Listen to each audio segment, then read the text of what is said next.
नमस्कार, स्वागत है आपका आपके अपने चैनल उज्जवल जीके में। और मैं हूं सीमा तेजस। आज हम पढ़ने जा रहे हैं माध्यमिक शिक्षा बोर्ड राजस्थान अजमेर का कक्षा 6 का अध्याय 4। कक्षा 6 का अध्याय 4 देखने वाले हैं। महत्वपूर्ण बिंदु इसके अंतर्गत हम देखेंगे। इससे पहले हम तीसरा अध्याय अंतरिक्ष की खोज पढ़ चुके हैं और आज भी हम महत्वपूर्ण जो तथ्य है वो देखेंगे। थोड़ा सा अध्याय बड़ा होने वाला है और चीज़ों को समझते हुए चलेंगे। तो चलिए पढ़ना शुरू करते हैं। ग्लोब। पृथ्वी दोनों ध्रुवों पर थोड़ी चपटी है और मध्य भाग से थोड़ी उभरी हुई है। इस तरह की आकृति को क्या कहते हैं? भू-आभ या पृथ्व्याकार कहते हैं। देखिए पृथ्वी जो है वो कैसी है, दोनों ये जो ध्रुव हैं यहाँ पर थोड़ी सी चपटी हुई है और ये जो मध्य का भाग है यहाँ पर थोड़ी सी क्या है, उभरी हुई है। तो इस तरह की आकृति को क्या कहते हैं? भू-आभ या पृथ्व्याकार कहते हैं। ये उत्तरी ध्रुव है और ये दक्षिणी ध्रुव है। पृथ्वी का मध्य भूमध्यवर्ती व्यास कितना है? 12,756 है, 0.6 किलोमीटर है। और ये किस तरफ है? पूर्व से पश्चिम की तरफ है। पूर्व से पश्चिम की तरफ है। 12,756.6 किलोमीटर। और ध्रुवीय व्यास जो है वो ध्रुव, ये उत्तर ध्रुव हो गया और ये दक्षिण ध्रुव, तो ये कितना है? ये है 12,714 किलोमीटर। ठीक है, यानी और 714 किलोमीटर से लगभग 43 किलोमीटर जो है वो अधिक है। तो ये इसका जो है पृथ्वी का भूमध्यवर्ती व्यास है और ध्रुवीय व्यास है। इसको कहते हैं भूमध्यवर्ती व्यास और इसको कहते हैं ध्रुवीय व्यास। पृथ्वी की भूमध्य रेखीय परिधि लगभग 40.075 किलोमीटर है और ध्रुवीय परिधि जो है वो है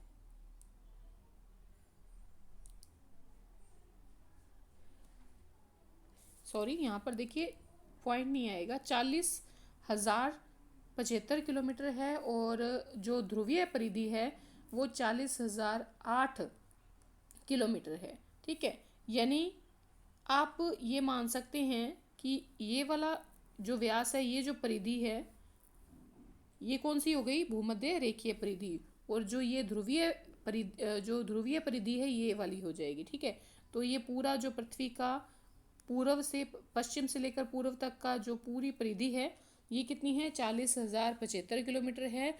और ये जो ध्रुवीय परिधि है ये कितनी है? 40,008 किलोमीटर है। आगे बढ़ते हैं।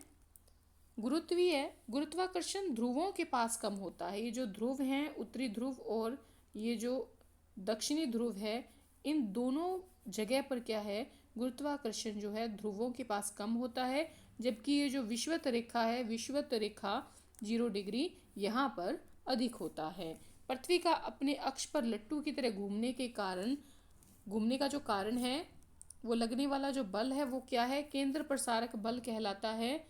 केंद्र प्रसारक का क्या मतलब है कि केंद्र जो है उससे दूर जो धकेलने वाला बल होता है वो क्या कहलाता है? केंद्र प्रसारक कहलाता है, या इसी को अपकेंद्रीय बल भी कह देते हैं।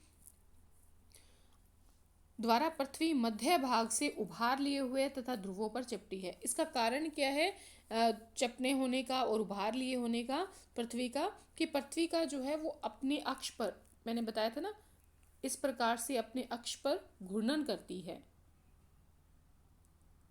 तो पृथ्वी का जो घूर्णन करने की वजह से क्या है,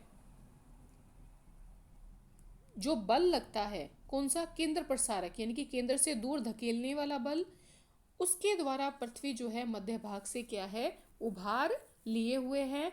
और जो ये ध्रुव है यहाँ से कैसी है? चपटी है। ग्लोब क्या है? ग्लोब पृथ्वी का एक लघु प्रतिरूप है, छोटा रूप है। पृथ्वी के विभिन्न भौतिक प्रतिरूपों जैसे कि महाद्वीप हैं, महासागर हैं, अलग अलग जो देश हैं, जितने भी द्वीप हैं, इनकी आकृति, स्थिति, उनकी दिशा ग्लोब द्वारा हम सही रूप से देख सकते हैं बजाय मानचित्र के। अगर मानचित्र पर देखते हैं तो वह सही रूप में नहीं दिखता है, लेकिन जो ग्लोब है यहाँ पर ये सारी आकृति जो है सही रूप में दिखती है। पृथ्वी अपने अक्ष पर पश्चिम से पूर्व की ओर घूमती है। पश्चिम से पूर्व की ओर घूमती है। पृथ्वी सीधी होने के बजाय थोड़ी सी हमें एक तरफ झुकी हुई नजर आती है। कैसे झुकी हुई नजर आती है कि ठीक है, इस प्रकार से थोड़ी सी झुकी हुई नजर आती है। पृथ्वी का परिक्रमण, पृथ्वी का परिक्रमण काल से 66 डिग्री का कोण बनाता है। पृथ्वी का परिक्रमण काल, कक्ष, यहाँ कक्ष आएगा, ठीक है, काल नहीं आएगा। परिक्रमण, एक सेकेंड पुनः देखते हैं यहाँ से। पृथ्वी अपने अक्ष पर पश्चिम से पूर्व की ओर घूमती है। पृथ्वी सीधी होने के बजाय थोड़ी सी क्या है, झुकी हुई है। थोड़ी सी हमें एक तरफ झुकी हुई नजर आती है। ग्लोब में भी जब हम देखते हैं वो थोड़ी सी कैसी है, झुकी हुई नजर आती है। ठीक है, पृथ्वी का जो परिक्रमण तल है, यहाँ तल आएगा, ठीक है, जैसे कि ये पृथ्वी है, ये विषुवत रेखा आ गई, ठीक है, और ये जो है ये हो गया परिक्रमण। ये जो चीज़ है ये क्या कहलाएगी, परिक्रमण कक्ष कहलाएगी, तल कहलाएगी, और ये हो गया आपके उत्तरी ध्रुव। ठीक है, तो यहाँ पर इस जगह पर ये जो बनाती है ये क्या है, 66 सही 1/2 डिग्री जो है ये परिक्रमण कक्ष बनाती है। ठीक है, और यहाँ पर ये क्या है, 23 सही 1/2 डिग्री जो है ये यहाँ से थोड़ी सी झुकी हुई है। तो ये जो 66 सही 1/2 डिग्री का कोण बनाती है, यानी पृथ्वी का जो घूर्णन करने का अक्ष जो है वो उसके परिक्रमण अक्ष पर झुका हुआ है। ये तो देखिए 66 डिग्री वाला जो है, ये वाला, ये तो क्या है, परिक्रमण कक्ष हो गया, और ये वाला जो है ये क्या हो गया, उसका घूर्णन करने का अक्ष। यानी पृथ्वी का जो ये घूमती है, घूर्णन करती है, तो घूर्णन करने का अक्ष उसके परिक्रमण कक्ष पर क्या है, झुका हुआ है। ठीक है, आगे बढ़ते हैं।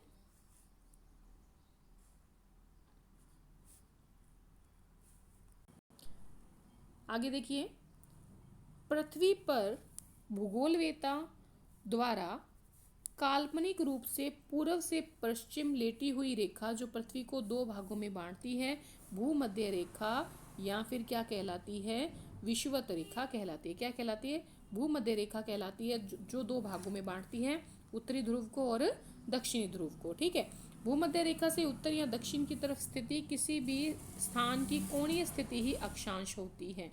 देखिए,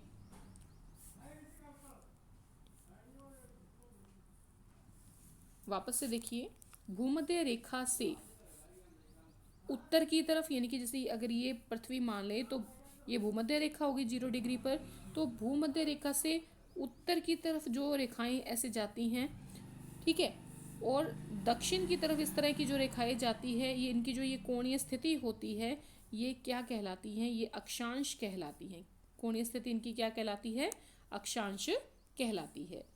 समान अक्षांशों को मिलाने वाली, देखिए ये जो हो गए, ये तो हो गए अक्षांश, और ये जो दोनों अक्षांशों को मिलाती है रेखाएं, चाहे वो उत्तर ध्रुव पे मिलाएं, उत्तर गोलार्ध में मिलाएं या दक्षिणी गोलार्ध में मिलाएं, ये जो दोनों जो कोण हैं, इन दोनों को मिलाने वाली जो समान रेखा होती है ये क्या कहलाती है, अक्षांश रेखा कहलाती है। विषुवत रेखा से उत्तर तथा दक्षिण की तरफ जाने पर अक्षांश रेखाओं की जो लंबाई होती है उसमें कमी आती रहती है। जैसे यहाँ पर लंबाई अधिक होएगी और यहाँ पर उत्तरी ध्रुव में और यहाँ पर दक्षिण ध्रुव में लंबाई जो होती है वो कम होती जाती है। उत्तर तथा दक्षिण ध्रुव जो है, यहाँ पर उत्तर ध्रुव है और यहाँ पर क्या है, दक्षिण ध्रुव है, ये सिर्फ बिंदु हैं। ठीक है, ये किसी प्रकार की रेखा नहीं है, ये सिर्फ बिंदु हैं, इसीलिए कुल 179 अक्षांश रेखाएं होती हैं, क्योंकि ये दोनों क्या हो गए, ये दोनों बिंदु हो गए। ठीक है।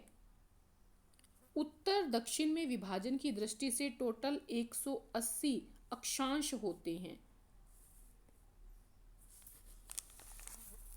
देखिए, अक्षांश रेखाओं की बात करें, संख्या की बात करें, वो तो 179 होती हैं। और अगर कुल अक्षांश देखें, रेखाएं तो हैं 179 और कुल अक्षांश 181 हैं।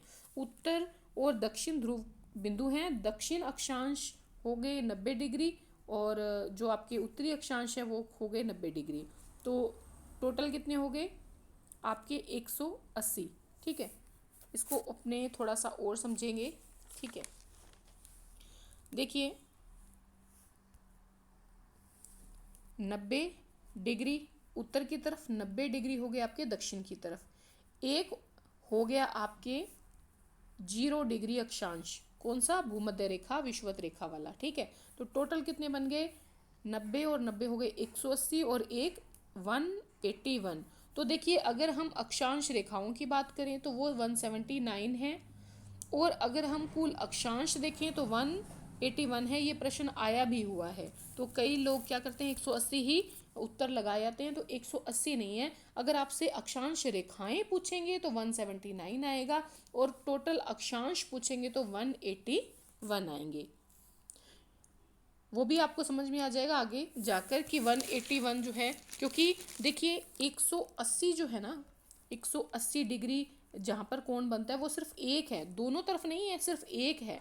इसलिए हम इसको दो नहीं मान के एक मानेंगे। ठीक है, आगे हम बात करेंगे इसको देशांतर की रेखाओं में और समझेंगे। देखिए, विषुवत रेखा को हम क्या कहते हैं? विषुवत रेखा को हम क्या कहते हैं? 0 डिग्री अक्षांश कहते हैं। ये विषुवत रेखा है, भूमध्य रेखा जिसको कह देते हैं। आगे बढ़िए, 23.5 डिग्री उत्तरी अक्षांश रेखा को कर्क रेखा कहते हैं। यहाँ पर जो रेखा होती है इसको क्या कहते हैं? ये होती है कर्क रेखा। और ये जो इसके नीचे वाली रेखा होती है भूमध्य के नीचे वाली, ये होती है मकर रेखा। ठीक है, तो ये कितनी होती है? इन दोनों के बीच का गैप कितना होता है? मतलब ये जो भूमध्य रेखा है और कर्क रेखा, तो 23.1/2 डिग्री होता है। यहाँ पर मकर रेखा और विषुवत रेखा में भी कितना होता है? 23.1/2 डिग्री का होता है। तो 23.1/2 डिग्री उत्तरी अक्षांश रेखा को कर्क रेखा कहते हैं और 23.1/2 डिग्री दक्षिणी अक्षांश रेखा को क्या कहते हैं? मकर रेखा कहते हैं। आगे देखिए, जो कर्क और मकर रेखाओं के मध्य भाग जो होता है उसको क्या कहते हैं? उष्ण कटिबंध क्षेत्र कहते हैं। ये सारा भाग जो है, ये क्या कहलाएगा? ये सारा भाग कर्क रेखा, फिर विषुवत रेखा, फिर मकर रेखा, ये तीनों रेखाओं के बीच वाला भाग जो है वो उष्ण कटिबंध क्षेत्र कहलाता है। कर्क रेखा से आर्कटिक व्रत कहाँ आ जाता है? देखिए, इसको थोड़ा समझते हैं, आपको सारी स्थिति क्लियर हो जाएगी। ये हो गया 90 डिग्री, थोड़ी सी मैंने आपको कहा था कि झुकी हुई है। ये हो गया 66 सही 1/2।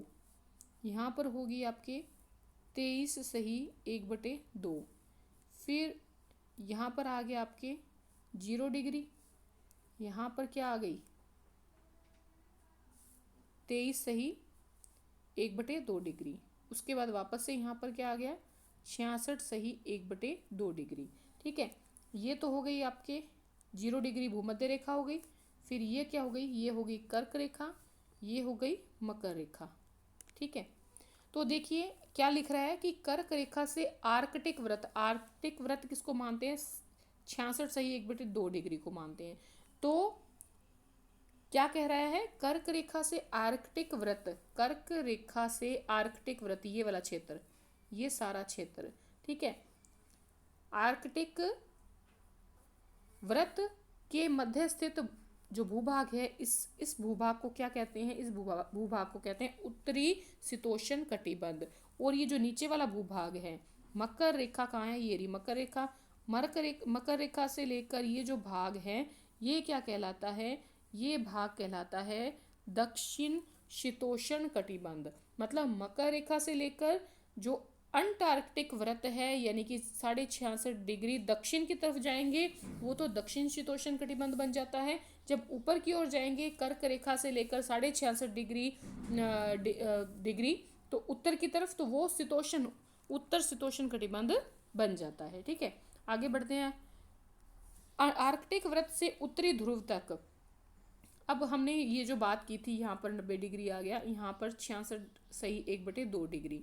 तो ये जो क्षेत्र है कौन सा, आर्कटिक वृत्त से उत्तरी ध्रुव तक का तक तथा अंटार्कटिक वृत्त से दक्षिणी ध्रुव के मध्य स्थित भूभाग को क्या कहते हैं, शीत कटिबंध कहते हैं। यहाँ सर्दी बहुत ज़्यादा पड़ती है, बर्फ जमी रहती है, तो ये दोनों भाग क्या कहलाते हैं, शीत कटिबंध क्षेत्र कहलाते हैं।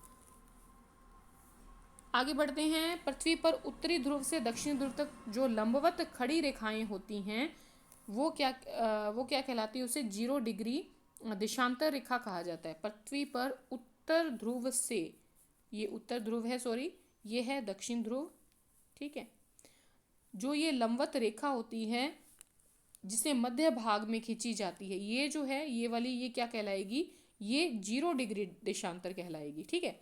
और ये बाकी जो है देशांतर रेखाएं दूसरी कहलाएंगी। मध्य भाग की जो है उत्तर से दक्षिण तक, ये क्या कहलाएंगी, ये कहलाएंगी 0 डिग्री देशांतर। और इसी को और क्या नाम दे दिया जाता है, इसी को और नाम दे दिया जाता है प्रधान मध्याह्न रेखा। मतलब जो बीच में से काटती है प्रधान मध्याह्न रेखा, उसे कहा जाता है 0 डिग्री देशांतर को। प्रधान मध्याह्न रेखा के पूर्व या पश्चिम में स्थित किसी भी स्थान की कोणीय स्थिति देशांतर कहलाती है, ठीक है। जैसे ये आपके हो गया बीच का, यहाँ 0 डिग्री हो गया, यहाँ 180 डिग्री है। फिर इस प्रकार से दिखाई जाएंगी, ये 30 डिग्री है, उसके बाद ये 60 डिग्री हो गया है ना, उसके बाद 90, इस प्रकार से जाती हैं। फिर 90, उसके बाद 120 डिग्री, फिर 150 डिग्री, इसी प्रकार 180 के बाद फिर 150 डिग्री आ जाता है, ठीक है। फिर आपके 120 डिग्री, फिर 90 डिग्री, और वापस से यहाँ पर आपके 60 डिग्री, ठीक है। फिर यहाँ 30 डिग्री। तो इस प्रकार से जो है ये स्थिति होती है देशांतरों की। तो यहाँ पर 0 डिग्री एक आ गया, और 180 डिग्री की भी क्या हो गई, 180 डिग्री भी एक रेखा हो गई, ठीक है। दो रेखाएं नहीं होती, 180 की एक ही रेखा होती है। अब देखिए देशांतरों की कुल संख्या कितनी होती है, याद रखिए 360 होती है। कितनी होती है, 360 होती है।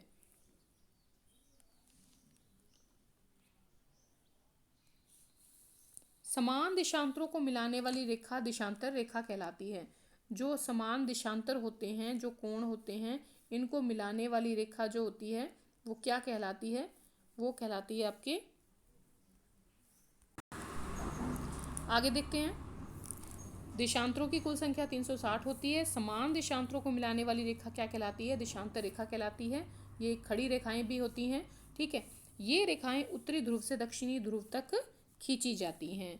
0 डिग्री देशांतर रेखा को मानक या ग्रीनविच रेखा कहते हैं। ये जो 0 डिग्री पे रेखा होती है इसे क्या कहते हैं, ग्रीनविच रेखा भी कहते हैं, जो कि इंग्लैंड के ग्रीनविच शहर से होकर गुजरती है। इस रेखा के, कौन सी रेखा, ग्रीनविच रेखा के पश्चिम में, ये ग्रीनविच रेखा है, इसके पश्चिम में स्थित 180 डिग्री जो देशांतर है तक, पश्चिम देशांतर तथा पूर्व में 180 डिग्री देशांतर तक जो, ठीक है, ये क्या है, ये पूर्वी देशांतर रेखाएं हैं, ठीक है। ग्लोब में दर्शाई गई इन काल्पनिक रेखाओं से हम किसी भी महासागर, महाद्वीप, देश, क्षेत्र की जो निश्चित स्थिति है उसका पता हम लगा सकते हैं। जो काल्पनिक रेखाएं खींची गई हैं अक्षांश और देशांतर, इनसे हम पता लगा सकते हैं। देखिए अब हम टोटल जो हमने कहा 360, वो कैसी होती है, एक तो होगी आपके ग्रीनविच रेखा 0 डिग्री वाली, 179 जो दूसरी रेखाएं हैं पश्चिम देशांतर की, और 179 आपके हो गई पूर्व देशांतर की रेखा, और एक आपकी हो गई 180 डिग्री वाली रेखा। तो टोटल कितनी बन गई, टोटल बन गई आपके 360, ठीक है। 360 रेखाएं यानी कि कितनी होती हैं, देशांतरों की कुल संख्या 360 होती है। एक तो हो गई ग्रीनविच रेखा, 179 और 179 ये हो गए पश्चिम देशांतर और पूर्व देशांतर, और एक आपकी हो गई 180 डिग्री। तो ये टोटल क्या हो गया, 360 हो गई। क्योंकि देखिए 180 डिग्री देशांतर जो है, चाहे वो पूर्वी देशांतर मान ले चाहे पश्चिमी देशांतर मान ले, वो एक ही रेखा है। पृथ्वी अपने अक्ष पर पश्चिम से पूर्व दिशा की ओर घूमती है, इसलिए पृथ्वी के पूर्वी भाग में सूर्योदय पहले आता है। देखिए पश्चिम से पूर्व की ओर घूमती है तो पहले सूर्य कहाँ आएगा, पूर्वी भाग में। पृथ्वी 24 घंटे में एक घूर्णन को पूरा करती है तथा पृथ्वी अपने अक्ष पर 360 डिग्री घूमती है। पृथ्वी अपने अक्ष पर कितने डिग्री घूमती है, 360 डिग्री घूमती है। देखिए परिक्रमण और परिभ्रमण मैंने आपको पहले भी बताया था। परिक्रमण होता है कि सूर्य के चारों ओर चक्कर लगाना, जबकि परिभ्रमण होता है अपने ही अक्ष पर जो है घूमना। जो परिभ्रमण है वो 24 घंटे में पूरा करती है पृथ्वी, और परिक्रमण 365 दिन में। 24 घंटे में पृथ्वी 360 डिग्री घूमती है, तो एक घंटे में कितना घूमेगी, एक घंटे में घूमेगी 15 डिग्री। ये भी पूछा गया है। 360 को जब हम भाग देंगे 24 घंटों में तो कितना बनेगा, 15 डिग्री। तो 15 डिग्री एक घंटे में घूमती है। इस प्रकार पृथ्वी को 1 डिग्री घूमने में कितना टाइम लगता है, 1 डिग्री घूमने की बात करें तो 60 मिनट, और 15 डिग्री को भाग कर दीजिए तो 4 आ गया। ठीक है, 15 चौके 60, तो 4 मिनट का समय अंतराल होता है दो देशांतर रेखाओं में। ये जो दो लंबवत देशांतर रेखाएं होती हैं इनमें 4 मिनट का अंतर होता है।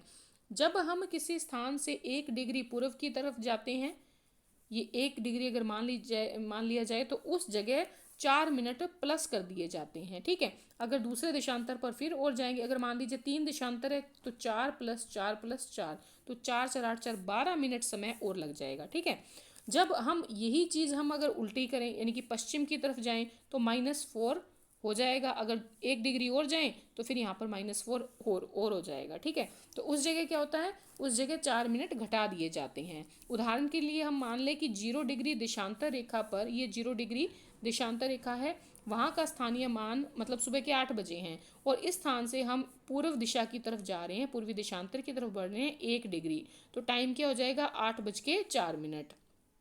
ठीक है, सुबह के हैं तो सुबह के हो जाएंगे। जबकि अगर हम 1 डिग्री जा रहे हैं पश्चिम की ओर तो यहाँ पर क्या हो जाएगा, 8 में से 4 मिनट घटा दीजिए तो 7:56 हो जाएंगे सुबह की। ठीक है, चलिए आगे बढ़ते हैं। किसी भी देश में कई देशांतर रेखाएं होती हैं, तो एक देश में कई स्थानीय समय भी हो सकते हैं। ठीक है, एक देश में कई देशांतर रेखाएं होती हैं और एक देश में कई स्थानीय समय भी हो सकते हैं। जैसे अगर हम बात करें, जयपुर में अगर 8 बज रहे हैं तो जैसलमेर में 7:40 का अगर समय है होगा। इन दोनों शहरों के मध्य कितने देशांतर हैं, 5 देशांतर हैं। 3 और 2 5 देशांतर हैं। तो क्या होगा, यहाँ पर टाइम चेंज हो जाएगा। जयपुर में टाइम अलग है और जो आपकी जैसलमेर है वहाँ पर अलग है, वहाँ पर 5 देशांतरों का अंतर हो जाएगा। लेकिन ऐसा होता नहीं है। देखिए, लेकिन आप ये सोच सकते हैं कि इस प्रकार के समय में अंतर से हम सभी के कार्यों में क्या हो जाएगा, अलग अलग स्थानों के कारण अलग अलग समय होने पर बहुत ही असुविधा हो जाएगी। इस समस्या को सुलझाने के लिए हर देश ने क्या किया है, अपना प्रामाणिक समय निर्धारित किया हुआ है, जो कोई देश है उस देश के लगभग मध्य भाग से जो गुजरने वाली देशांतर रेखा होती है उससे निश्चित किया जाता है। आगे देखें, देश के मध्य भाग से गुजरने वाली देशांतर रेखा पर होने वाले समय को उस देश का प्रामाणिक समय या मानक समय कहते हैं। जो मध्य भाग से गुजरती है उसी से टाइम निश्चित किया जाता है। अगर भारत की बात करें तो भारत का मानक समय जो है वो 82 डिग्री पूर्वी देशांतर, देखिए ये ग्रीनविच रेखा है और ये हो गई आपकी 82 डिग्री। तो यहाँ पर प्लस कर दिए जाते हैं 5.5 घंटे, तो उससे क्या होता है, टाइम जो है वो होता है। आपको आगे बताते हैं। भारत का मानक समय जो है इसको देखते हुए निश्चित किया जाता है, पूर्वी देशांतर को देखते हुए। ये ग्रीनविच रेखा है। ठीक है, क्योंकि यह देशांतर ग्रीनविच से 82 डिग्री पूर्वी दिशा में स्थित है, इसीलिए ग्रीनविच रेखा के स्थानीय समय में, ध्यान रखिए, ग्रीनविच रेखा के स्थानीय समय में प्लस कर दिए जाते हैं 5.5 घंटे। उससे क्या होता है, हमें भारत का समय पता चल जाता है। किसी भी देश का पूर्व पश्चिम विस्तार अधिक हो तब उस स्थिति में एक से अधिक मानक समय का निर्धारण किया जाता है, क्योंकि पश्चिम और पूर्वी समय में अंतराल बहुत ज़्यादा हो जाएगा। इसीलिए अगर हम यहाँ पर जाएंगे तो टाइम बढ़ाएंगे, प्लस करेंगे, यहाँ जाएंगे तो यहाँ माइनस करेंगे, तो टाइम अंतराल का फ़र्क बहुत ज़्यादा पड़ जाएगा। जैसे रूस बड़ा देश है, अमेरिका है, कनाडा है, ऑस्ट्रेलिया है, तो यहाँ पर क्या है, एक से अधिक मानक समय रखे गए हैं।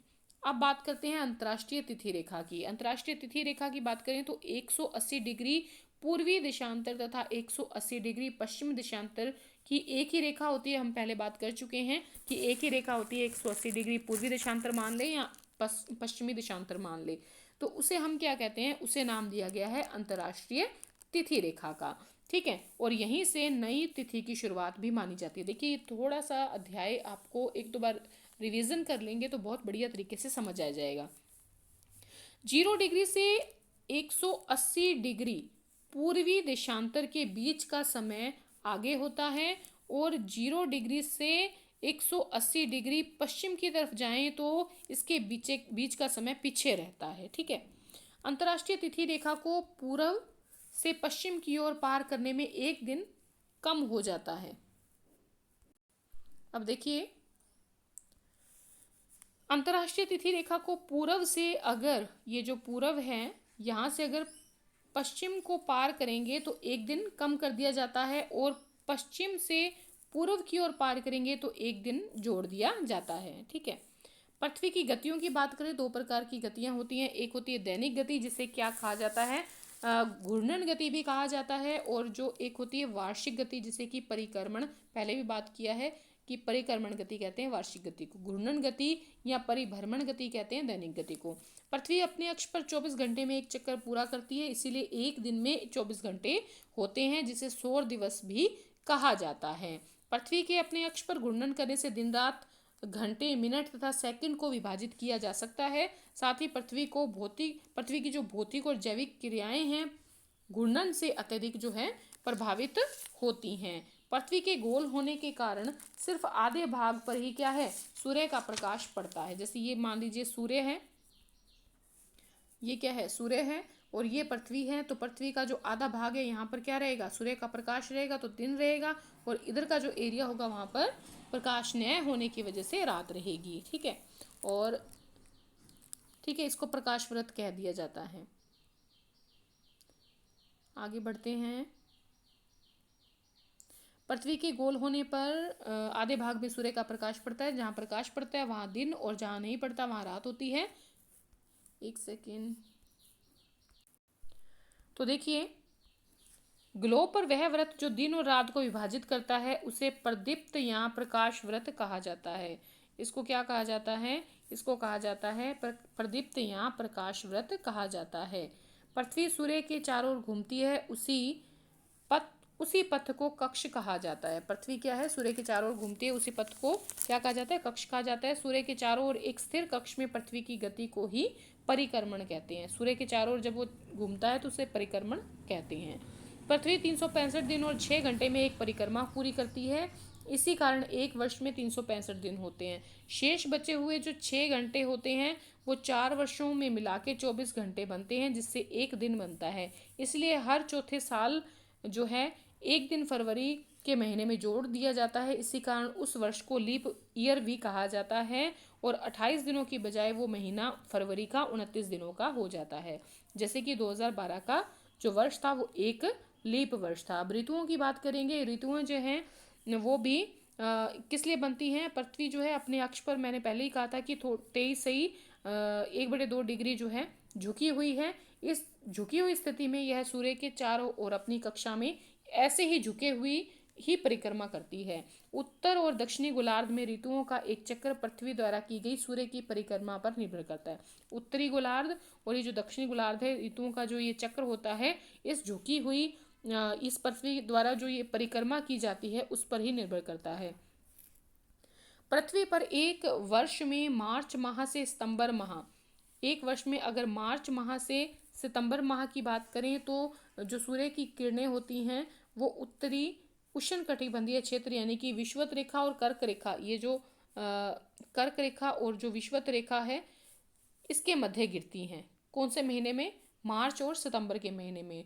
तो इस समय उत्तरी गोलार्ध में तो क्या रहती है, मार्च से सितंबर तक गर्मी रहती है, और ये जो दक्षिण वाला होगा यानी कि जो ये वाला क्षेत्र होगा, यहाँ पर क्या होगा, यहाँ पर शीत ऋतु होगी। ठीक है, यही यानी कि इस समय उत्तरी गोलार्ध, जो पूरा उत्तरी गोलार्ध है वहाँ गर्मी रहेगी, और पूरे दक्षिणी गोलार्ध में क्या रहेगी, सर्दी रहेगी। पूरे दक्षिणी गोलार्ध में क्या रहेगी, शीत ऋतु रहेगी, और ऊपर वाले में ग्रीष्म रहेगी। यही स्थिति अगर हम पुणे सितंबर से मार्च के बीच देखें तो सूर्य की जो सीधी किरणें हैं वो कहाँ पड़ती हैं, दक्षिणी उष्ण कटिबंधीय क्षेत्र यानी कि विषुवत रेखा और मकर रेखा। ये विषुवत रेखा हो गई और ये मकर रेखा, इन दोनों के बीच में सितंबर से लेकर मार्च तक जो है सूर्य की सीधी किरणें पड़ती हैं, यहाँ पर सीधी किरणें पड़ती हैं। इसकी वजह से क्या है, यहाँ पर जो है उत्तरी गोलार्ध में तो शीत ऋतु रहती है, और दक्षिण गोलार्ध में सीधी सूर्य की किरणें पड़ने की वजह से ग्रीष्म ऋतु रहती है। अब हम बात करते हैं 21 मार्च की स्थिति। 21 मार्च को क्या है, विषुवत व्रत पर ये जो है यहाँ पर सूर्य है, तो विषुवत व्रत पर सीधी किरणें पड़ती हैं और दिन और रात जो हैं बराबर रहते हैं। इसे उत्तरी विषुव या वसंत विषुव कहा जाता है। 21 मार्च को उत्तरी गोलार्ध में बसंत ऋतु और दक्षिण गोलार्ध में इस समय क्या होता है, शरद ऋतु होती है। उत्तरी गोलार्ध में तो क्या रहेगी, बसंत ऋतु रहेगी, और दक्षिण गोलार्ध में 21 मार्च वाले दिन शरद ऋतु रहेगी। 21 जून की बात करें तो 21 जून को ये जो कर्क रेखा है, इस कर्क रेखा पर जो है सूर्य की सीधी किरणें पड़ती हैं। इस कारण उत्तरी गोलार्ध जो है, ये वाला उत्तरी गोलार्ध जो है, यहाँ पर सबसे लंबा दिन होता है, और अगर दक्षिण गोलार्ध की बात माने तो यहाँ पर सबसे लंबी रात होती है। दिन यहाँ पर लंबा रहेगा 21 जून को, और उत्तरी जो दक्षिणी गोलार्ध है वहाँ पर रात लंबी रहेगी, और इसे क्या कहते हैं, इसे उत्तरी अयनांत कहते हैं। मतलब 21 जून को उत्तरी गोलार्ध में लंबा दिन होता है, दक्षिण गोलार्ध में उस दिन लंबी रात रहती है, इसीलिए इसे उत्तरी अयनांत कहते हैं। इस समय क्या होता है, उत्तरी गोलार्ध में 21 जून को ग्रीष्म ऋतु होती है और दक्षिण में शीत ऋतु होती है। अब बात करें 23 सितंबर की, तो 23 सितंबर को क्या है, सीधी किरणें जो हैं वो विषुवत रेखा पर गिरती हैं। 23 सितंबर को इस दिन क्या है, पुनः पृथ्वी पर दिन रात क्या हो जाते हैं, बराबर हो जाते हैं, और इसे क्या कहा जाता है, दक्षिणी विषुव कहा जाता है। उत्तरी गोलार्ध पर इस समय क्या होता है, किस समय, 23 सितंबर को। 23 सितंबर को क्या होता है, उत्तरी गोलार्ध में शरद ऋतु होती है और दक्षिण गोलार्ध में बसंत ऋतु होती है। फिर है 22 दिसंबर की बात, तो 22 दिसंबर को क्या होता है, ये जो मकर रेखा है, ये मकर रेखा, यहाँ पर सूर्य की किरणें गिरती हैं, और इस कारण दक्षिण गोलार्ध में सबसे लंबा दिन रहता है और उत्तरी गोलार्ध में सबसे लंबी रात रहती है। मतलब बिल्कुल अपोजिट हो जाता है, और इसे क्या कहते हैं, इसे कहते हैं दक्षिणी अयनांत। इस समय दक्षिणी गोलार्ध में गर्मी की ऋतु होती है। कब, 22 दिसंबर को। क्या होती है, दक्षिण गोलार्ध में तो गर्मी की ऋतु होगी और उत्तरी गोलार्ध में सर्दी की ऋतु होगी। अब बात करें 22 दिसंबर की, तो 22 दिसंबर के बाद सूर्य की किरणें जो हैं मकर रेखा, ये वाली मकर रेखा, ठीक है, मकर रेखा, तो यहाँ मकर रेखा से विषुवत रेखा की ओर बढ़ती हैं। 22 दिसंबर के बाद सूर्य की किरणें मकर रेखा से विषुवत रेखा की तरफ बढ़ती हैं, मतलब यहाँ से यहाँ इस तरफ बढ़ती हैं, और 21 मार्च को सीधी किरणें पुनः विषुवत रेखा पर गिरती हैं। तो इस दिन पुनः पृथ्वी पर दिन रात बराबर हो जाते हैं, 21 मार्च को और 22 दिसंबर को। ठीक है, तो अब हम बात करेंगे सूर्य ग्रहण की और चंद्र ग्रहण की, कि सूर्य ग्रहण कैसे लगता है और चंद्र ग्रहण कैसे लगता है। एक सेकेंड, अब देखिए, जब सूर्य, चंद्रमा और पृथ्वी एक ही सीध में आ जाते हैं, इस स्थिति में जब चंद्रमा पृथ्वी और सूर्य के मध्य आ जाता है, ये क्या है, ये चंद्रमा है, ये है पृथ्वी, ये है सूर्य। सूर्य और पृथ्वी के बीच में जब चंद्रमा आ जाता है तो उस समय सूर्य से आने वाली किरणें चंद्रमा के द्वारा क्या हो जाती हैं, सूर्य के द्वारा आने वाली किरणें कहाँ नहीं पहुंच पाती, पृथ्वी तक नहीं पहुंच पाती, इस कारण सूर्य ग्रहण होता है। और इसी प्रकार जब पृथ्वी जो है सूर्य और चंद्रमा के बीच में आ जाती है, ये पृथ्वी है और ये है आपके चंद्रमा और ये है आपके सूर्य, तो सूर्य और चंद्रमा के जब बीच में पृथ्वी आ जाती है तो सूर्य जो अपनी किरणें भेजता है वो चंद्रमा तक नहीं पहुंच पाती। तो इस वजह से क्या होता है, चंद्रमा तक नहीं पहुंच पाने के कारण जो किरणें हैं पृथ्वी द्वारा बाधित होने के कारण चंद्रमा तक नहीं पहुंच पाती। इस स्थिति को क्या कहते हैं, चंद्र ग्रहण कहते हैं। तो थोड़ा सा लेसन जो है वो बड़ा था, टफ भी कह सकते हैं।